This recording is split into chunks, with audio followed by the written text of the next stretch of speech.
Hi, it's Kevin. Thanks for stopping by for the No BS social media chat. Today we're talking about one of the ugly realities of what's now the future of social media. It's what I call pay to play. Had a discussion recently with a buddy of mine who works in social media as well. He works for a lot of events and venues and things like that. He works on the concert promotion side of the business, and we were talking about some of the accounts he works for, and we get to talk about the different social media sites, the platforms, things like that, and how they're working. And he basically said they don't even do anything on Facebook without paying to boost the post. He said because they've seen their numbers just tumble so far, it's almost not even worth putting something on Facebook if you don't pay to play. And I think that's the sad reality. And let's be honest, we probably knew it was coming all along. These companies who put all this software together, who use all this technology, well, they have to make money. They're not nonprofits. Their goal is to make money. And again, whether you watched the Social Network movie years ago and you didn't think Mark Zuckerberg didn't want to make money, that wasn't the case. He wanted to build it the right way, and it was going to take time. And of course now, well, Facebook is the biggest, 800-pound gorilla there is in the social media world. And not only that, they bring Instagram along with them. So yes, pay to play is a definite reality. I had a phone conference with a client of mine, and her manager was asking the question about why we don't boost things on Facebook for her. And I said, it's simple. We can, but what do you want to accomplish? I said, until you figure out what you want to accomplish, there's really no need to pay.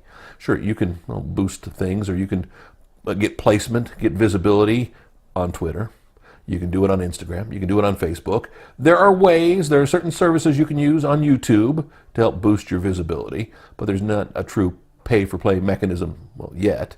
Of course, there is, buying fake posts and buying fake fans and all those kind of things, and we've talked about that before where we don't agree with that. We understand why people do it, what illusion they're trying to create, but at the end of the day, if you're really trying to impress people, people can see right through the games you're playing. So I think it's one of the realities we've got to touch on.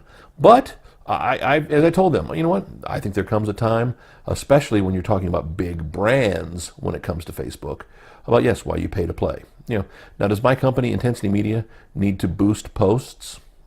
Maybe it does.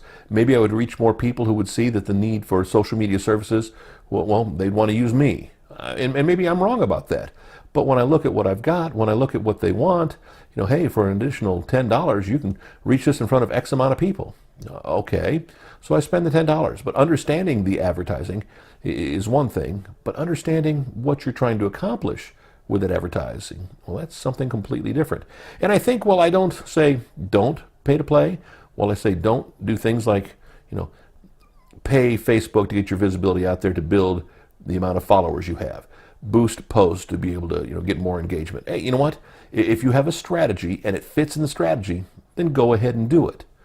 But if you're just doing it to boost numbers, that's the absolute wrong time to do it. I understand about wanting to grow numbers. We've been talking about growing numbers now here for 3 years now when we talk about social media, and I understand the need to reach more people. But as we've always said, while the quantity of people is important, it's the quality of engagement, the quality of interaction. It's the quality of that relationship that is most important.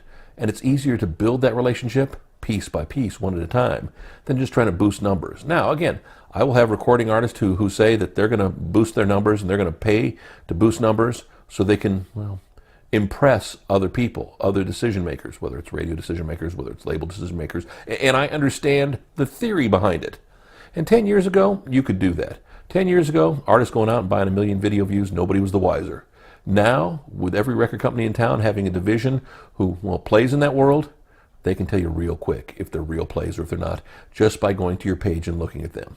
So if you're going to spend money growing your social media, please spend it wisely. Please make sure you spend it the right way instead of just the quick and easy and cheap way. Because at the end of the day, doing it right is the most important thing. You want to talk more about it? We can help you out.